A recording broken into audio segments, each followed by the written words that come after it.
흔한 후추가 한때 금만큼 귀했다는 사실 아세요? 지금 후추는 어느 식탁에나 놓여 있습니다. 몇 푼이면 한 통을 살 수 있죠. 하지만 옛날 유럽에서 후추는 전혀 달랐습니다. 같은 무게의 금과 맞먹을 만큼 귀했죠. 오늘은 후추가 어떻게 대항해 시대를 열었는지 따라갑니다. 먼저 후추는 어디서 왔을까요? 후추는 머나먼 동방에서만 자라는 귀움 작물이었습니다. 후추는 덩굴에서 열리는 작은 열매입니다. 이 덩굴은 덥고 습한 동방에서만 잘 자랐죠. 유럽에서는 아무리 애써도 기를 수 없었습니다. 그러니 후추는 오직 먼 곳에서 가져와야 했죠. 사람들은 이 검은 알갱이를 검은 금이라 불렀습니다. 후추 몇 줌이면 큰 재산이 됐죠. 세금을 후추로 내기도 했을 정도입니다. 귀한 손님에게 후추를 선물로 주기도 했죠. 작은 알갱이 하나가 그토록 값졌던 겁니다. 그럼 후추는 왜 그렇게 귀했을까요? 후추는 음식을 살리고 부를 자랑하는 물건이었습니다. 옛날에는 음식을 오래 보관하기가 어려웠습니다. 냉장고가 없으니 고기는 금세 상했죠.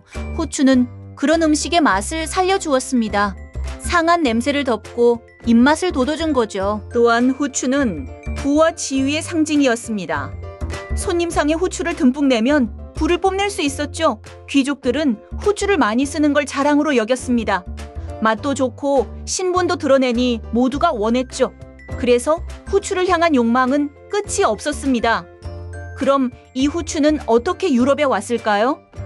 후추는 수많은 상인의 손을 거쳐 비싸게 유럽에 닿았습니다. 동방의 후추가 유럽까지 오는 길은 무척 멀었습니다. 사막과 산을 넘는 긴 육로였죠. 그 길에서 후추는 수많은 상인의 손을 거쳤습니다. 상인마다 값을 조금씩 올려받았죠. 그래서 유럽에 닿을 즈음엔 값이 어마어마해졌습니다. 중간 상인들이 막대한 이익을 챙겼죠. 유럽 사람들은 그 비싼 값에 늘 불만이었습니다. 중간 상인 없이 직접 후추를 가져오고 싶었죠. 하지만 그 먼 길을 어떻게 갈 수 있었을까요? 바로 이 고민이 거대한 모험의 씨앗이 됩니다. 그럼 무슨 일이 그 모험을 부추겼을까요? 육로가 막히자 유럽은 새로운 길을 찾아야 했습니다. 어느 날 동방으로 가던 육로가 막혔습니다. 거대한 세력이 그 길목을 차지한 거죠. 이제 유럽은 후추를 구하기가 더 어려워졌습니다. 값은 더 오르고 사람들은 애가 탔죠. 육로가 막혔다면 다른 길은 없을까? 사람들은 바다를 떠올리기 시작했습니다. 배를 타고 동방까지 갈 수는 없을까? 육지가 막혔으니 바다로 돌아가자는 생각이었죠. 이 대담한 생각이 역사를 바꾸기 시작합니다. 그럼 사람들은 정말 바다로 나섰을까요? 후추를 향한 욕망이 사람들을 망망대해로 밀어냈습니다. 바다로 동방에 가는 길은 아무도 몰랐습니다. 지도에도 없는 미지의 길이었죠. 하지만 후추가 주는 부는 너무나 컸습니다. 성공만 하면 평생의 부를 얻을 수 있었죠. 그래서 용감한 뱃사람들이 배를 띄웠습니다. 왕과 상인들은 그 항해에 돈을 댔죠. 새로운 바닷길을 찾으려 모두가 매달렸습니다. 후추 하나가 거대한 모험을 불러낸 셈이죠. 그렇게 대항해 시대가 막을 올렸습니다. 그럼 그 항해는 어땠을까요? 바다로 나선 항해는 목숨을 건 위험한 도전이었습니다. 먼 바다로 나서는 일은 무척 위험했습니다. 거센 폭풍이 배를 통째로 삼키기도 했죠. 몇 달을 항해해도 육지가 보이지 않았습니다. 먹을 것이 떨어지고 병이 돌기도 했죠. 배 한 척이 떠나면 무사히 돌아오는 건 일부뿐이었습니다. 그럼에도 사람들은 멈추지 않았습니다. 마침내 한 뱃사람이 동방으로 가는 바닷줄을 찾아냈죠. 아프리카를 빙 돌아 후추의 땅에 닿은 겁니다. 그가 가져온 후추는 엄청난 부가 됐습니다. 목숨을 건 항해가 마침내 결실을 맺은 셈이죠.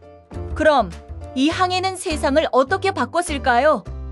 후추를 찾는 항해가 마침내 온 세계를 하나로 이었습니다. 바닷길이 열리자 세상은 빠르게 변했습니다. 멀리 떨어진 대륙들이 배로 이어졌죠. 후추뿐 아니라 온갖 물건과 작물이 오갔습니다.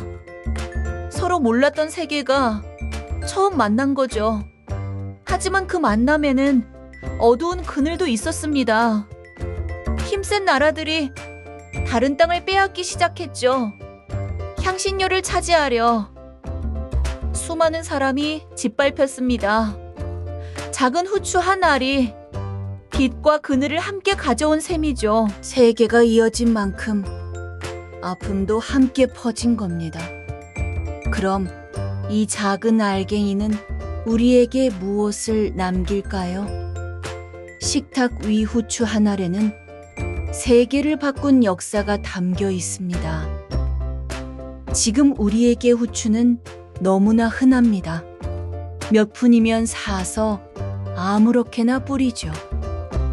하지만 그 작은 알갱이 하나에 거대한 역사가 담겨 있습니다. 목숨을 건 항해와 세계를 바꾼 모험이 있죠. 새로운 대륙의 발견과 그 그늘진 이야기도 있습니다. 우리가 무심코 뿌리는 후추가 그 역사의 끝인 셈이죠. 오늘 음식에 후추를 뿌릴 때 그 여정을 떠올려 보세요. 가장 흔한 양념 뒤에 가장 거대한 모험이 숨어 있으니까요. 작은 후추 한 알이 세계 지도를 다시 그린 셈입니다. 그래서 한 알의 맛에도 세계의 역사가 배어 있는 거죠. 자, 정리해 봅시다. 후추는 머나먼 동방에서만 자라는 귀한 작물이었습니다. 후추는 음식을 살리고 부를 자랑하는 물건이었죠. 수많은 상인의 손을 거쳐 비싸게 유럽에 닿았습니다. 육로가 막히자 유럽은 새로운 길을 찾아야 했고요. 후추를 향한 욕망이 사람들을 망망대해로 밀어냈습니다. 바다로 나선 항해는 목숨을 건 위험한 도전이었죠. 그 항해가 마침내 온 세계를 하나로 이었습니다. 식탁 위 후추 한 알에는 세계를 바꾼 역사가 담겨 있죠. 맛 속의 역사를 찾는 시간, 한입 이역사였습니다. 맛있으셨다면 구독과 좋아요 부탁드려요. 떠오른 생각은 댓글로 남겨주세요.